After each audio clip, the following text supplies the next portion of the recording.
Hello everyone. आज इस lecture में हम डिस्कस करेंगे क्लास 10th बायोलॉजी का पहला चैप्टर जो कि है लाइफ प्रोसेसेस। तो इसका नेम खुद इसका मीनिंग बता रहा है कि बेटा लाइफ प्रोसेसेस क्या होते हैं। जितने भी प्रोसेस किसी एक लिविंग ऑर्गेनिज्म की बॉडी में हो रहे हैं उन सभी प्रोसेसेस को हम क्या बोलते हैं, लाइफ प्रोसेसेस बोलते हैं। अब इन सब प्रोसेस का क्या होगा, इन सब प्रोसेस से एक लिविंग ऑर्गेनिज्म जिंदा रहेगा, अपनी लाइफ की एसेंशियल एक्टिविटीज को परफॉर्म करेगा। ठीक है। So what are the life processes? Life process are the basic function perform by living organism to maintain life. अपनी लाइफ को मेंटेन करने के लिए जितने भी प्रोसेस करने की जरूरत पड़ेगी उन सभी प्रोसेस को क्या बोल रहे हैं हम, लाइफ प्रोसेसेस बोल रहे हैं। ठीक है। क्यों जरूरी है life processes? Growth, repair, energy और सर्वाइवल। मतलब हमें ग्रोथ करनी है, एनर्जी चाहिए, सर्वाइव करना है, उन सभी के लिए हमें क्या करने पड़ेंगे, लाइफ प्रोसेसेस करने पड़ेंगे। कितने होते हैं लाइफ प्रोसेसेस? 1 2 3 नहीं, बहुत सारे होते हैं, लेकिन इस चैप्टर में हम सिर्फ 4 लाइफ प्रोसेसेस के बारे में पढ़ेंगे। पहला है हमारा nutrition. So the first is nutrition, second respiration,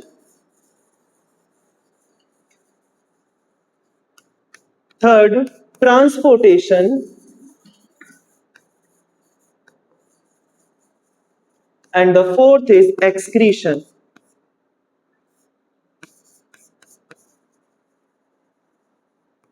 तो क्या बस यही लाइफ प्रोसेसेस होते हैं? नहीं, और भी बहुत सारे लाइफ प्रोसेसेस होते हैं, लेकिन यहां पर इस चैप्टर में हमें इन चारों के बारे में डील करना है। लेकिन लाइफ प्रोसेस शुरू करने से पहले आपको पता होना चाहिए कि मेटाबॉलिज्म क्या होती है। What is metabolism? एक टर्म होता है मेटाबॉलिज्म। चलिए इसे समझते हैं पहले, मेटाबॉलिज्म क्या होती है। ठीक है।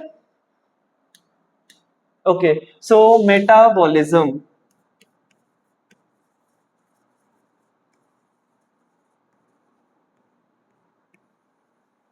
ठीक है। मेटाबॉलिज्म क्या होती है?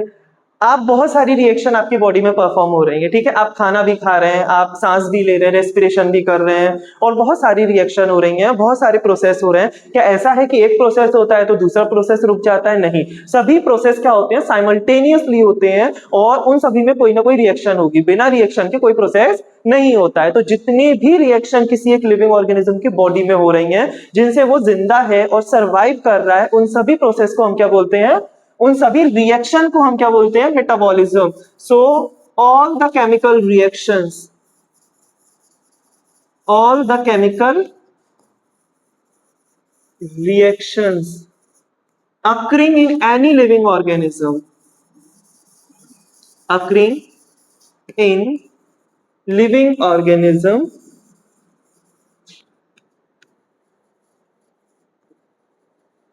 उन सभी केमिकल रिएक्शन का सम, उन सभी केमिकल रिएक्शन का सम।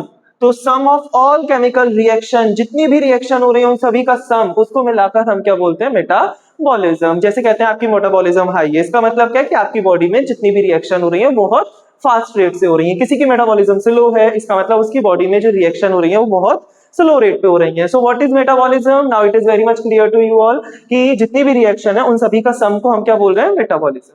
अब बेटा रिएक्शन में क्या होता होगा बताइए। रिएक्शन में या तो चीजें बनती होंगी या फिर चीजें क्या होती होंगी, टूटती होंगी। तो जब किसी रिएक्शन में चीजें बनती हैं तो उसे हम क्या बोलते हैं, एनाबॉलिज्म। एनाबॉलिज्म। तो मेटाबॉलिज्म के दो टाइप होते हैं, the one is anabolism and the second is catabolism.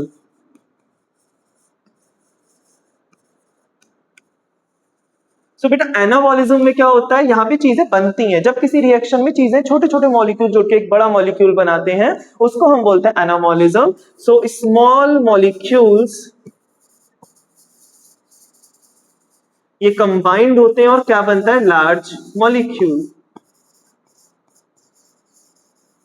और इन केस ऑफ कैटाबॉलिज्म उल्टा होता है, यहां पर इस लार्ज मॉलिक्यूल को तोड़ा जाता है into the smaller once, small molecules.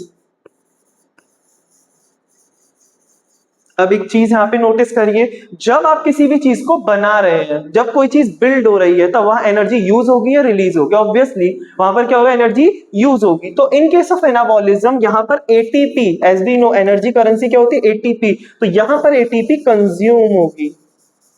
And in case of catabolism यहाँ पे बड़े मॉलिक्यूल छोड़ के छोटे छोटे मॉलिक्यूल्स बना रहे हैं, तो यहां पर एनर्जी एटीपी क्या होगी, रिलीज होगी।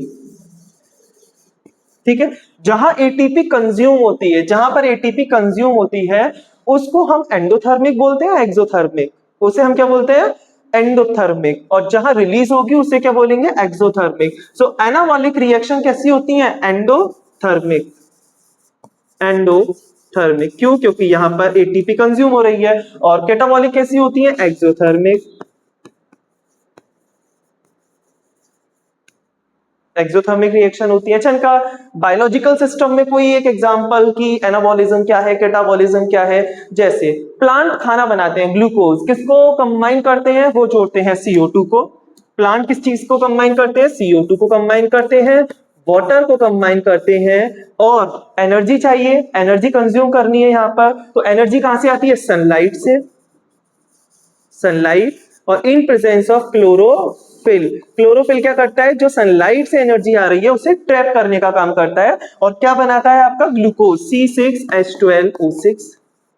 और इसी को कैटाबॉलिज्म की फॉर्म में भी समझते हैं कि जब ये ग्लूकोज प्लांट बना के दे रही है तो एनिमल इनको खाता है, और एनिमल क्या करता है, इसको छोटे छोटे टुकड़ों में तोड़ता है ताकि क्या रिलीज हो सके, एनर्जी रिलीज हो सके। सो इसका ब्रेकडाउन होता है, एनिमल फूड कंज्यूम करते हैं टू रिलीज द एटीपी और एनर्जी। और इस प्रोसेस को हम क्या बोलते हैं, जो एनिमल्स में होता है जिससे फूड का ब्रेकडाउन होता है, इसे हम बोलते हैं respiration. Respiration. So in case of photosynthesis, खाना बन रहा है, मतलब एनाबॉलिज्म का एग्जांपल क्या हो गया, फोटोसिंथेसिस। फोटोसिंथेसिस। और कैटाबॉलिज्म का एग्जांपल क्या हो गया, रेस्पिरेशन। तो दोनों रिएक्शन समझ में आई आप लोगों को कि कैटाबॉलिज्म में क्या होता है, खाना बनता है कि टूटता है, खाना टूटता है, और एनाबॉलिज्म में खाना बनता है। ठीक है, या जो भी चीज है, मतलब आपको ये तो एक एग्जांपल है फोटोसिंथेसिस और रेस्पिरेशन, यहाँ पे और भी बहुत सारी रिएक्शन होती हैं जहां चीजें टूट रही हैं और बन रही हैं। सो मेटाबॉलिज्म के बाद अब हम शुरू करते हैं अपना लाइफ प्रोसेसेस। ठीक है, क्योंकि देखो बिना रिएक्शन के हम कोई प्रोसेस नहीं पढ़ सकते। अब हमें पता है मेटाबॉलिज्म क्या है, अब हम सब रिएक्शन को एक एक करके पढ़ेंगे, पहले न्यूट्रिशन, फिर रेस्पिरेशन, फिर ट्रांसपोर्टेशन एंड फिर एक्सक्रीशन। तो सबसे पहले हम स्टार्ट करते हैं न्यूट्रिशन। व्हाट इज न्यूट्रिशन, क्या होता है न्यूट्रिशन, तो the process of obtaining the food, मतलब आपको फूड को इनटेक करना है और उसे यूटिलाइज करना है in the different life processes, उस प्रोसेस को हम क्या बोलते हैं, न्यूट्रिशन। सो न्यूट्रिशन क्या होता है, खाने को इनटेक करना और उसे यूटिलाइज करना डिफरेंट लाइफ प्रोसेसेस के लिए, उसे हम बोलते हैं न्यूट्रिशन। अब न्यूट्रिशन में हम खाना खा रहे हैं तो भाई ऑब्वियस सी बात है, खाना क्यों खाएंगे हम, ठीक है, एनर्जी के लिए। ठीक है, रॉ मटेरियल्स के लिए हमें उससे कुछ सामान चाहिए जिससे हमारी बॉडी क्या कर सके, ग्रो कर सके और रिपेयर कर सके अपने आप को हील कर सके अपने आप को। ठीक है, तो अब न्यूट्रिशन, ठीक है, हमने पढ़ा अभी खाना खाना और उसे यूटिलाइज करना for the various life processes. कितने टाइप का होता है nutrition, how many types of nutrition is there. So nutrition broadly कितने तरह का होता है, चार्ट बनाते हैं इसका। न्यूट्रिशन होता है दो तरह का, nutrition broadly it is classified in two categories. The one is autotrophic and the second is heterotrophic. In case of autotrophic, ऐसे ऑर्गेनिज्म होते हैं इसमें जो अपना खाना खुद बनाते हैं। तो ऑटोट्रॉफिक मोड ऑफ न्यूट्रिशन का मतलब क्या है, जो ऑर्गेनिज्म अपना खाना खुद बना रहा है। और हेटरोट्रॉफिक वो ऑर्गेनिज्म है जो किस पे डिपेंड हो रहे हैं, दूसरों पर डिपेंड हो रहे हैं फॉर द फूड। अब ऑटोट्रॉफिक में जो खाना खुद बना रहे हैं वो भी दो तरह के होते हैं, डिपेंडिंग वो खाने के लिए एनर्जी किससे ले रहे हैं। अगर वो सनलाइट से एनर्जी ले रहे हैं तो उसे बोलते हैं फोटो ऑटोट्रॉफिक, फोटो ऑटोट्रॉफिक। और अगर वो सनलाइट से एनर्जी ना लेके वो किससे ले रहे हैं, आपकी केमिकल्स से एनर्जी ले रहे हैं, नाइट्रेट नाइट्राइट से एनर्जी ले रहे हैं, दीज आर द केमिकल्स जो यूज होते हैं एनर्जी सोर्स के लिए, तो उसे बोलते हैं कीमो ऑटोट्रॉफिक, कीमो ऑटोट्रॉफिक। अब भाई फिर से वही बात आती है कि केमिकल से क्यों ले रहे हैं, क्योंकि ये ऑर्गेनिज्म जनरली बैक्टीरिया ही होते हैं जो पानी में, ओशियंस में डीप लेयर्स में पाए जाते हैं जहां पर लाइट पेनिट्रेट नहीं करती है। तो इनके एग्जांपल्स हो गए purple and green sulphur bacteria, purple and green sulphur bacteria. तो अगर आपको ये भी याद ना रहे तो एटलीस्ट ये याद रखना कि बैक्टीरिया जो होते हैं जनरली कैसा न्यूट्रिशन शो करते हैं, कीमो ऑटोट्रॉफिक। तो फोटो ऑटोट्रॉफिक लाइट को यूज करके खाना कौन बनाता है, as we all know, green plants. तो जितने भी ग्रीन प्लांट्स होते हैं वो क्या करते हैं, फोटो ऑटोट्रॉफिक। और फोटो ऑटोट्रॉफिक में कौन सा प्रोसेस शो करते हैं वो, फोटोसिंथेसिस। ठीक है, तो plant uses photosynthesis for the formation of their food. तो ये है ऑटोट्रॉफिक के बारे में। हेटरोट्रॉफिक की बात करी जाए तो हेटरोट्रॉफिक कितने टाइप के होते हैं, हेटरोट्रॉफिक 3 तरह के होते हैं। एक होता है होलोजोइक, हेटरोट्रॉफिक।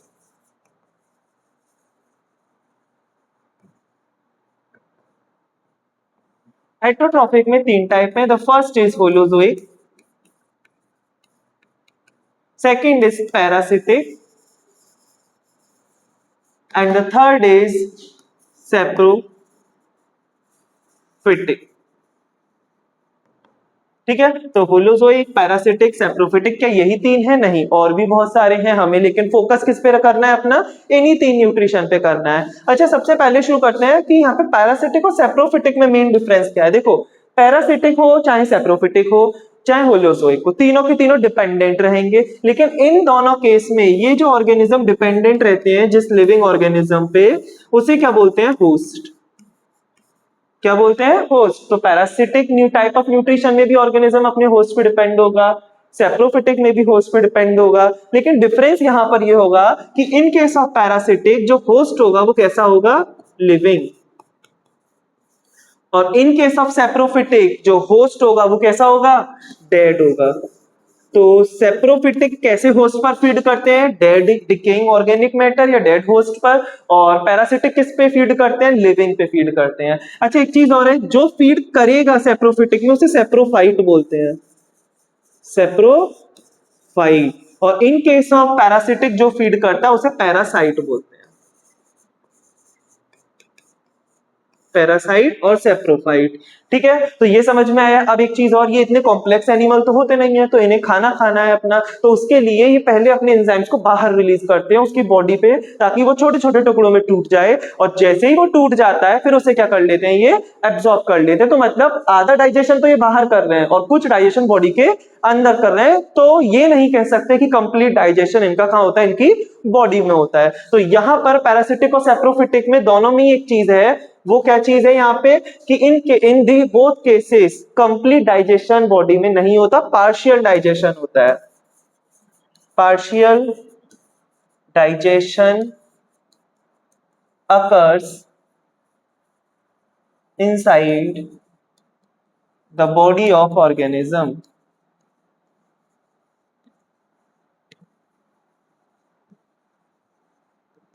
ठीक है, और पार्शियल आउटसाइड होगा।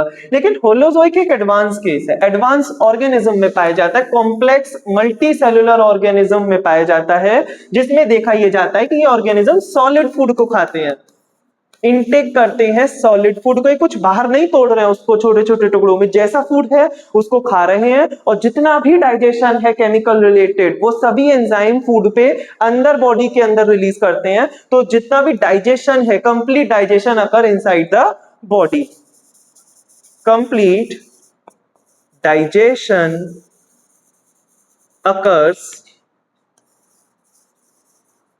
inside body of an organism। तो ये बेसिक न्यूट्रिशन के बारे में समझ में आया आपको कि हमने अभी पढ़ा 2 तरह का न्यूट्रिशन, ऑटोट्रॉफिक, हेटरोट्रॉफिक। ऑटोट्रॉफिक जो दूसरों पे डिपेंड नहीं होते हैं, सेल्फ डिपेंडेंट है, खुद अपना खाना बना रहे हैं। हेटरोट्रॉफिक जो दूसरों पे डिपेंड है। ऑटोट्रॉफिक में 2 तरह से खाना बना रहे हैं, या तो लाइट को यूज करके फोटो ऑटोट्रॉफिक, या केमिकल को यूज करके chemo autotrophic. In case of heterotrophic 3 तरह के हैं, parasitic, saprophytic and holozoic. Saprophytic और पैरासिटिक में दोनों होस्ट पे डिपेंड रहेंगे। इन केस ऑफ पैरासाइट ये लिविंग होस्ट पे डिपेंड होता है, सैप्रोफाइट डेड होस्ट पे डिपेंड होता है। और होलोजोइक जो होते हैं ये सॉलिड फूड इनटेक करते हैं, जितना भी डाइजेशन होता है वो कहां होता है, इनकी बॉडी के अंदर होता है। तो ये तो था बेसिक न्यूट्रिशन के बारे में। अब हम शुरू करते हैं अपना सबसे पहला प्रोसेस, जो कि है ऑटोट्रॉफिक मोड ऑफ न्यूट्रिशन, जो कौन शो करता है, जनरली ग्रीन प्लांट्स। तो क्या बोलते हैं उस टाइप ऑफ न्यूट्रिशन को? एग्जांपल क्या था उसका? फोटोसिंथेसिस। तो व्हाट इज फोटोसिंथेसिस? तो हमारा ये टॉपिक अब शुरू होने वाला है यहाँ पे, दैट इज फोटोसिंथेसिस। ये हम देख चुके हैं, ये हम देख चुके हैं। हाँ, तो अब शुरू करते हैं हम photosynthesis. So what is photosynthesis? Photo means क्या होता है? What do you mean by photo? Photo means होता है light. Photo means light and synthesis meaning क्या होता है इसका? फॉर्मेशन।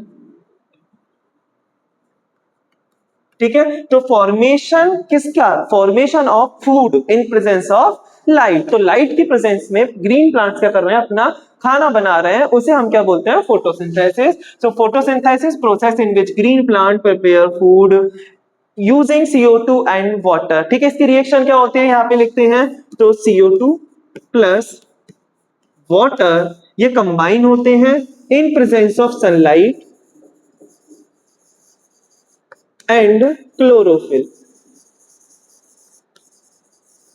और क्या बनाते हैं ये? Glucose C6H12O6 plus oxygen.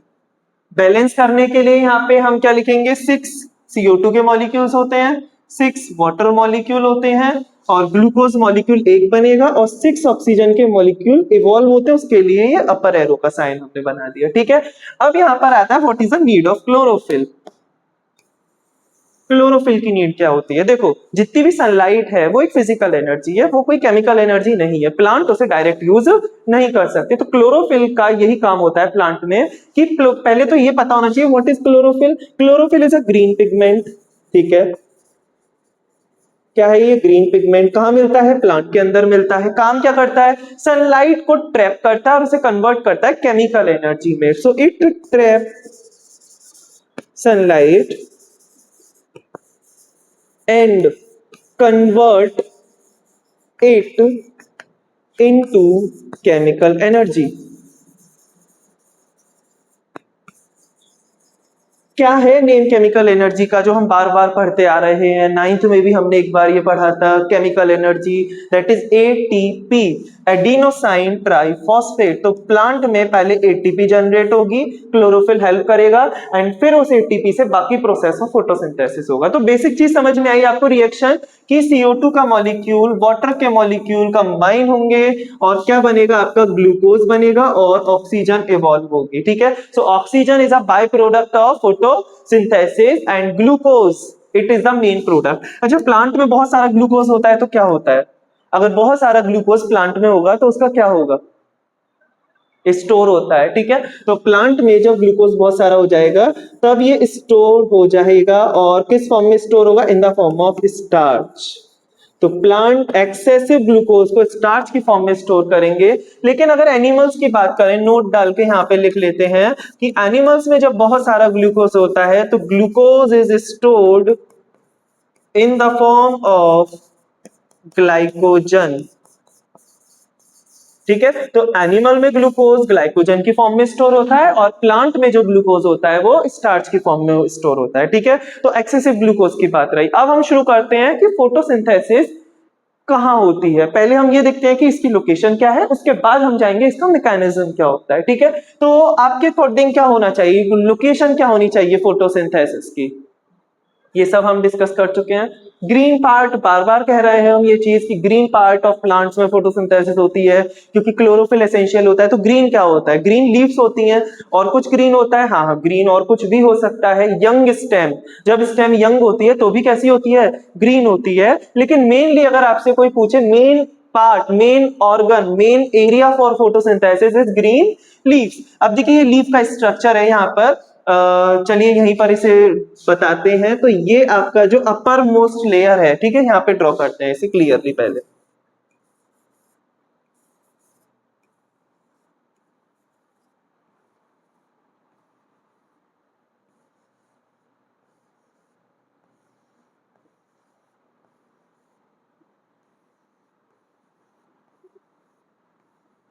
ठीक है, ये आपका एक लीफ का सेक्शन है, ट्रांसवर्स सेक्शन।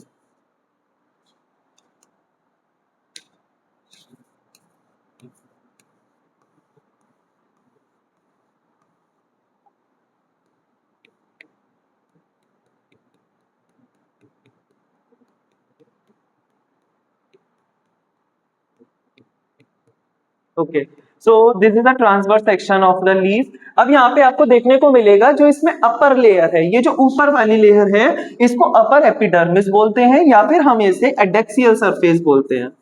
अपर एपिडर्मिस या फिर एडेक्सियल सरफेस।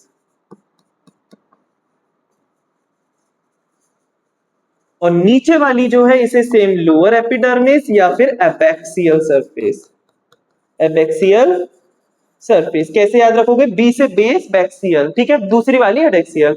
बीच बीच में टाइनी पोर्स होते हैं जिन्हें बोलते हैं स्टोमेटा, और स्टोमेटा का काम होता है गैसियस एक्सचेंज कराना। जितना भी O2 और CO2 का एक्सचेंज होगा प्लांट में, वो ये टाइनी पोर्स कराते हैं जो लीफ पर होते हैं, जिन्हें हम बोलते हैं स्टोमेटा। यहां पर लीफ में ऊपर की साइड लंबे लंबे सेल्स होते हैं जिसमें कोई इंटरसेलुलर स्पेस नहीं होता, रेयरली ही होते हैं, और इसे हम बोलते हैं पैलिसेड, पैलिसेड पैरेन्काइमा। तो क्या होते हैं? पैलिसेड। और नीचे जो होते हैं राउंडेड होते हैं और इनको हम बोलते हैं स्पॉन्जी पैरेन्काइमा, स्पॉन्जी पैरेन्काइमा। तो ये दो टाइप के टिश्यू होते हैं जो लीफ के अंदर भरे हुए होते हैं, पैरेन्काइमा। और इनमें इंटरसेलुलर स्पेस बहुत ज्यादा होते हैं, और इतने ज्यादा हो जाते हैं कि यहां क्या बन जाती है? एयर कैविटीज,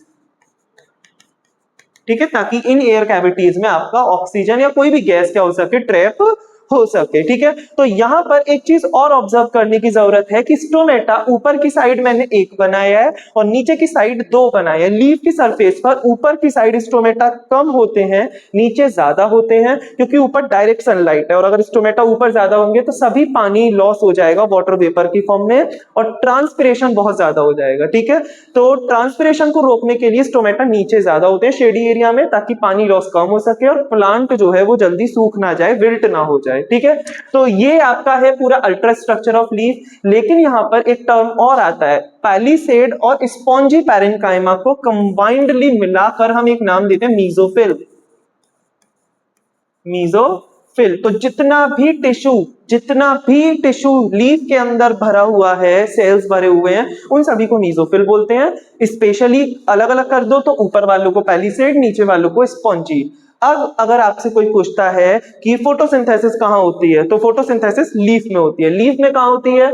मीजोफिल में होती है। मीजोफिल में कहां होती है? आप बताएंगे पैलिसेड और स्पॉन्जी में होती है। इनमें क्यों होती है? क्योंकि इनमें क्लोरोफिल होता है। अब इनमें किस में ज्यादा होती है, ऊपर वाले में या नीचे वाले में? अभी मैंने बताया लाइट कहां पड़ती है लीफ पे? अपर सरफेस पे ज्यादा पड़ेगी, तो एनर्जी कहां पे एब्सॉर्ब ज्यादा होगी? ऊपर। तो क्लोरोफिल कहां ज्यादा होना चाहिए? ऊपर। तो फोटोसिंथेसिस भी ऊपर ज्यादा होती है, और इसीलिए ऊपर का पार्ट जो होता है वो डार्क ग्रीन होता है, डार्कर कलर का होता है, और नीचे का पार्ट जो होता है लीफ का वो लाइटर होता है। अब हर लीफ की बात ऐसी नहीं होती कि आप कोई भी लीफ लेके आ जाओगे और बोलोगे देखिए कुछ लीफ तो दोनों तरफ से डार्क है। इट मींस उनका ओरिएंटेशन अलग होगा फिर सन की तरफ से, ठीक है। हो सकता है वो पैरेलल हो या उनका ओरिएंटेशन हो कि दोनों साइड पे इक्वल लाइट पड़ रही है, लीफ छोटी है, और डिपेंड्स ऑन द एडेप्टेशन, ठीक है, किस तरह की वो लीफ है। सो ये आपका हो गया बेसिक स्ट्रक्चर ऑफ लीफ। इसके बाद हम देखते हैं स्टोमेटा का स्ट्रक्चर। पहले सब स्ट्रक्चर देखते हैं, उसके बाद हम मैकेनिज्म पे जाएंगे। तो स्टोमेटा अभी हमने डिस्कस किया कैसे दिखते होंगे। बीन शेप स्ट्रक्चर्स होते हैं दो, ठीक है, और इन्हीं बीन शेप स्ट्रक्चर्स को हम बोलते हैं गार्ड सेल्स। क्या बोलते हैं? Guard cells. और इसके अंदर जो एक ओपनिंग होती है, पोर होता है इसका, उसकी वॉल बहुत थिक होती है। इसके सेंटर में होती है खाली जगह, इससे बोलते हैं स्टोमेटल पोर,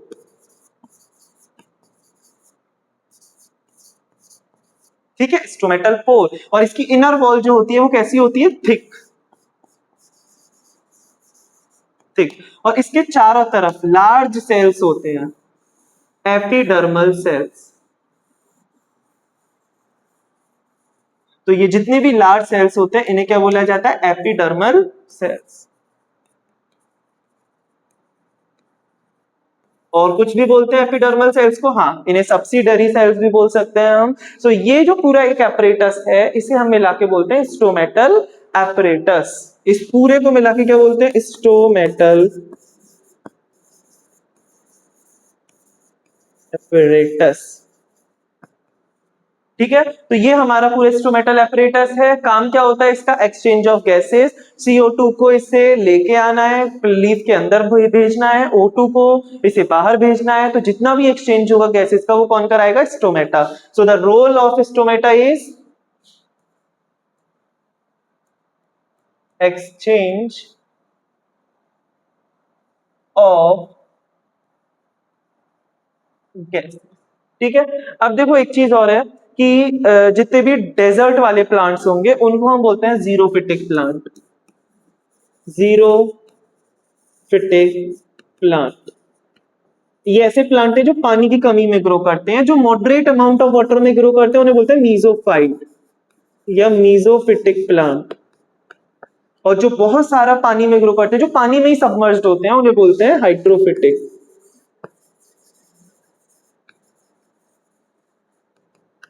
ठीक है, तो आप मुझे बताओ इन तीनों प्लांट में से ऐसे कौन से प्लांट होंगे जिसमें स्टोमेटा बहुत डीप होंगे? और डीप होने का रीजन क्या है? वो होते हैं आपके कौन से?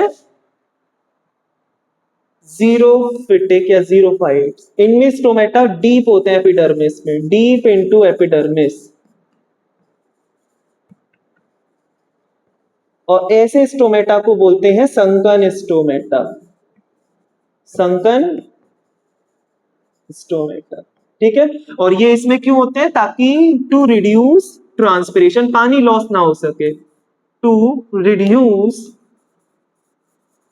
ट्रांसपिरेशन। तो पानी के लॉस को वेपर की फॉर्म में जब उड़ता है उसे ट्रांसपिरेशन बोलते हैं। और ट्रांसपिरेशन को रोकने के लिए क्या होते हैं? स्टोमेटा एपिडर्मिस में डीप होते हैं। और भी एक एडेप्टेशन है जो हमने यहाँ पर नहीं बताया अभी। वो क्या है जो यहाँ स्किप कर दिया था? वो था लीफ के ऊपर एक वैक्सी कवरिंग भी होती है जो इसी ट्रांसपिरेशन को रोकती है। क्या नाम होता है उस वैक्सी कवरिंग का? वैक्सी मतलब एक ऑयली या फिर वैक्स जैसी लेयर जिसे हम बोलते हैं क्यूटिकल। क्यूटिकल। ठीक है, तो ये क्यूटिकल लेयर भी क्या करती है? वाटर के लॉस को रोकती है, ट्रांसपिरेशन को रिड्यूस करती है। ठीक है, नाउ अब हमने स्टोमेटा देख लिया, इसका स्ट्रक्चर देख लिया। अब बात आती है स्टोमेटा ओपन होता होगा और क्लोज होता होगा। बिल्कुल होता होगा, जब भी तो एक्सचेंज ऑफ गैसेस करता है। तो कैसे होता है ये ओपन और क्लोज? ठीक है, उसका मैकेनिज्म हम देखते हैं स्टोमेटा का ओपनिंग एंड क्लोजिंग का। देखो ये हमारा स्टोमेटा का मैकेनिज्म। अब यहाँ पे सबसे पहले बात आती है कि इसे ओपन कैसे होना है और क्लोज कैसे होना है। ठीक है, ये जो इसके सराउंडिंग सेल्स हैं अभी हमने बताया, इनको बोलते हैं एपिडर्मल सेल्स। क्या बोलते हैं? Epidermal cells. इन एपिडर्मल सेल्स से जो पानी है ये कौन खींचेगा? Guard cells. तो देखो ये जो पानी है ये कहां जा रहा है? आपका गार्ड सेल्स में, इस तरह से। और जैसे ही गार्ड सेल्स के अंदर पानी जाएगा तो गार्ड सेल्स स्वेल करेंगे। ठीक है, तो एपिडर्मल सेल्स इनसे जो पानी है वो कौन एब्जॉर्ब करेगा? Guard cells. गार्ड सेल्स क्या करेंगे? Absorbs water. और आपको पता होगा कि जब पानी एक सेल के अंदर जाता है तो उसे बोलते हैं एंडोऑस्मोसिस, और जब पानी सेल से बाहर निकलता है तो उसे बोलते हैं एक्सोऑस्मोसिस। क्योंकि पानी मूव करेगा हाई टू लो और एक मेम्ब्रेन क्रॉस करेगा, तो मेम्ब्रेन क्रॉस होती है तो ऑस्मोसिस बोलते हैं। सेल के अंदर जा रहा है तो एंडोऑस्मोसिस। तो यहाँ पर जब एपिडर्मल सेल से पानी जो है वो गार्ड सेल्स के अंदर गया तो इस प्रोसेस को क्या बोलते हैं हम? एंडोऑस्मोसिस।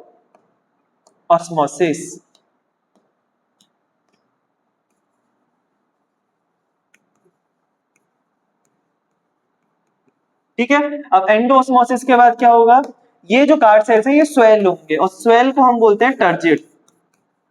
क्या होंगे? टर्जिड। और टर्जिड होने के बाद क्या हो जाएंगे? ये ओपन, और ओपन होने के बाद गैसियस एक्सचेंज कराने लग जाएंगे। और क्लोज का बिल्कुल उल्टा है, ये तो ओपन का था। अगर क्लोज होगा तो क्लोज में क्या होगा आपका कि जो गार्ड सेल्स हैं ये जितने भी थे ये दोबारा से पानी लूज कर देंगे।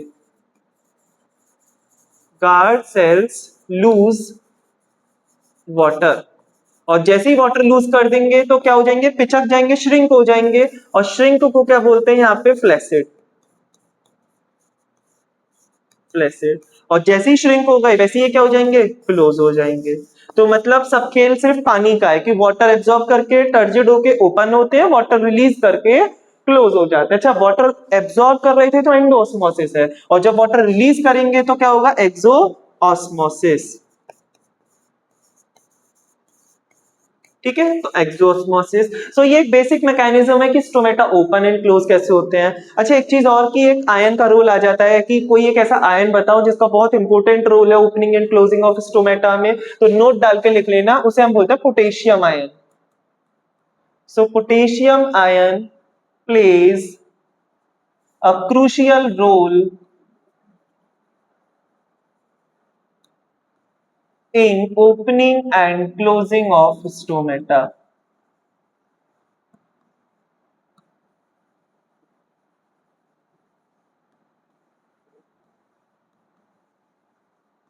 ठीक है, तो ये वाली बात याद रखना। तो यहां तक हमने स्टोमेटा का कवर अप कर लिया है। अब हम आते हैं अपना रिएक्शन पे, फोटोसिंथेसिस की, कि एग्जैक्टली फोटोसिंथेसिस की रिएक्शन कैसी होती होगी। ठीक है, सो फोटोसिंथेसिस जो होती है ना, उसके लिए हमें सबसे पहले स्ट्रक्चर ऑफ क्लोरोप्लास्ट देखना बहुत जरूरी है। कैसा दिखता होगा स्ट्रक्चर क्लोरोप्लास्ट का? So let's draw it.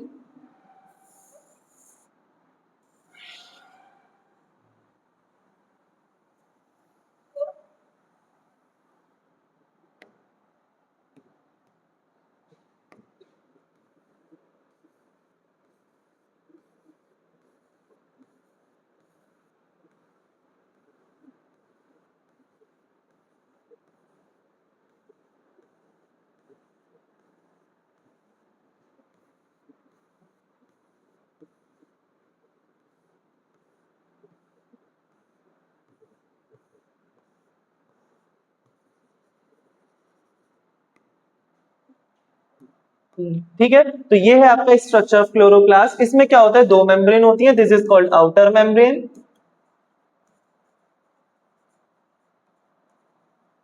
This is called inner membrane.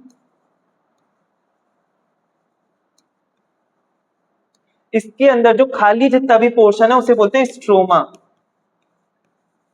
और इसमें जो कॉइन की तरह स्टेप होते हैं, ग्रुप होते हैं जो कॉइन लाइक स्ट्रक्चर्स के, एक कॉइन को बोलते हैं थाइलेकोइड, और जो पूरा ग्रुप होता है इसका उसे हम क्या बोलते हैं, ग्रेना। तो ग्रेना क्या है, ग्रुप ऑफ थाइलेकोइड। और थाइलेकोइड के अंदर आपको मिलेगा ग्रीन पिगमेंट, मेम्ब्रेन पे होता है एग्जैक्टली वो, और उसे हम क्या बोलते हैं, क्लोरोफिल। तो मतलब हम अल्ट्रा स्ट्रक्चर तक आ गए कि क्लोरोफिल अब एग्जैक्टली है कहाँ, लीफ में, लीफ में मीजोफिल, मीजोफिल में क्लोरोप्लास्ट, क्लोरोप्लास्ट में ग्रेना, ग्रेना का एक स्ट्रक्चर पॉइंट जिसे थाइलेकोइड, और थाइलेकोइड के अंदर क्या होगा, आपका क्लोरोफिल होगा। ठीक है, और रही बात यहाँ पे खाना बनने की, ग्लूकोज बनने की, तो ग्लूकोज क्लोरोप्लास्ट में स्टोर होगा, उसके बाहर वाले रीजन स्ट्रोमा में स्टोर होगा in the form of starch. तो यहाँ पे आपको कुछ स्टार्च बॉडी भी दिखेंगी, क्योंकि ग्लूकोज स्टोर इस क्लोरोप्लास्ट में ही होगा, उसके स्ट्रोमा में होगा, तो ये स्टार्च ग्रेन्यूल्स। इतनी बात समझ में आती है।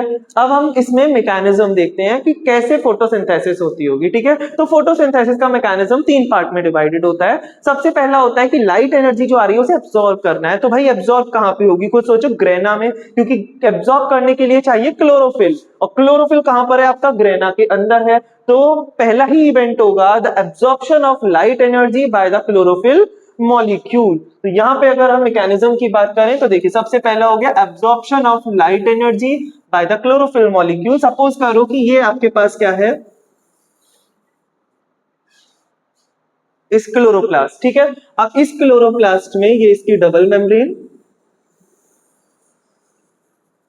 अब इसके अंदर मैं सिर्फ एक थाइलेकोइड बना रहा हूं ताकि मैं फ्लो चार्ट की फॉर्म में आपको समझा सकूं। एक थाइलेकोइड है, सन से लाइट आएगी, और सन से लाइट पार्टिकल की फॉर्म में हम एज्यूम करते हैं, जिसे कहते हैं फोटोन।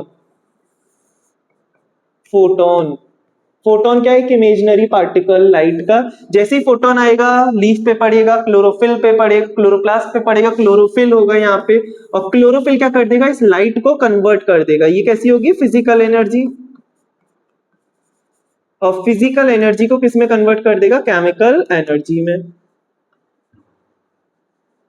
और केमिकल एनर्जी कौन सी होती है, एटीपी। ठीक है, पहला इवेंट तो यही हो गया कि absorption and conversion of light energy into the chemical energy. Light क्या है? Light energy, physical energy. इस एटीपी से क्या होगा? वाटर पे ब्रेक डाउन, वाटर टूटेगा H+ में और O2 में। O2 जैसे ही रिलीज हुआ ये स्टोमेटा के थ्रू बाहर रिलीज हो जाएगा। जैसे ऑक्सीजन बना स्टोमेटा के थ्रू बाहर रिलीज होगा। तो सेकंड स्टेप क्या हो गया? वाटर की स्प्लिटिंग। ठीक है, वाटर टूटता है तो लाइट एनर्जी केमिकल एनर्जी में कन्वर्ट हो गई। और तीसरा स्टेप है वाटर का टूटना, जिसे हम बोलते हैं फोटोलिसिस ऑफ वाटर। जैसे ही वाटर टूटेगा तो ये H+ बाहर निकल के आते हैं और इनको लेके आने वाला कंपाउंड होता है जिसे बोलते हैं NADP। और जब ये H+ के साथ जुड़ते हैं तो बनता है NADPH। तो NADPH क्या होता है? बाहर आता है। और ये बाहर वाला पोर्शन क्या होता है? स्ट्रोमा। स्ट्रोमा में आता है और CO2 का रिडक्शन कराता है और अल्टीमेटली क्या बनता है? Glucose C6H12O6। तो ये कहां बना? स्ट्रोमा में। अच्छा, एक चीज और यहाँ पे नोटिस करो कि जितनी भी इवेंट इस थाइलेकॉइड के अंदर हुए वो लाइट पे डिपेंडेंट है और इसीलिए उस रिएक्शन को हम बोलते हैं लाइट रिएक्शन। Light reaction. और जो इवेंट बाहर हुए स्ट्रोमा में वो उसके प्रोडक्ट पे हुए, उसमें डायरेक्ट लाइट की कोई जरूरत नहीं है, इसीलिए इसे बोलते हैं डार्क रिएक्शन। लाइट रिएक्शन में वाटर टूटा, डार्क में कोई वाटर नहीं टूटा। लाइट में एनर्जी बनी एटीपी, यहाँ पे कोई एटीपी नहीं बनी। लाइट में कोई ग्लूकोज नहीं बना, लेकिन डार्क में देखो CO2 से ग्लूकोज बना। किसकी हेल्प से? NADPH जो अंदर यहाँ थाइलेकॉइड से बन के आया था। उसके साथ एक चीज और है, ATP, ये भी बाहर निकल के आएगी। मतलब लाइट के कौन कौन से दो प्रोडक्ट हैं जो आएंगे? एक ATP और एक NADPH। और इनकी प्रेजेंस में CO2 से क्या बनेगा? आपका ग्लूकोज। तो ये आपका एग्जैक्ट मैकेनिज्म। सबसे पहला लाइट एनर्जी एब्जॉर्ब करी क्लोरोफिल ने, फिर उसे कन्वर्ट किया, फिर वाटर को तोड़ा और फिर वाटर को तोड़ने के बाद NADPH और ATP बने थे अंदर, उनको स्ट्रोमा में बाहर लाया गया, जिससे CO2 का क्या हुआ? रिडक्शन हुआ और क्या बना? आपका ग्लूकोज बना। सो इस तरह से आपकी फोटोसिंथेसिस कंप्लीट होती है। ठीक है, बहुत बेसिक है, इतना एडवांस नहीं है। आपको सिर्फ सीक्वेंस याद रखना है कि कैसे लाइट एनर्जी के एब्जॉर्प्शन से लेके ग्लूकोज बन रहा है। ठीक है, so this is all about photosynthesis. अब इसके कुछ पॉइंट्स और हैं जिसमें आता है कि आप कैसे कंफर्म करेंगे कि किसी लीफ में फोटोसिंथेसिस हो रही है या नहीं हो रही है। उसके लिए हम इसको कंटिन्यू करेंगे next upcoming part of this lecture. Okay, so जब तक के लिए थैंक यू।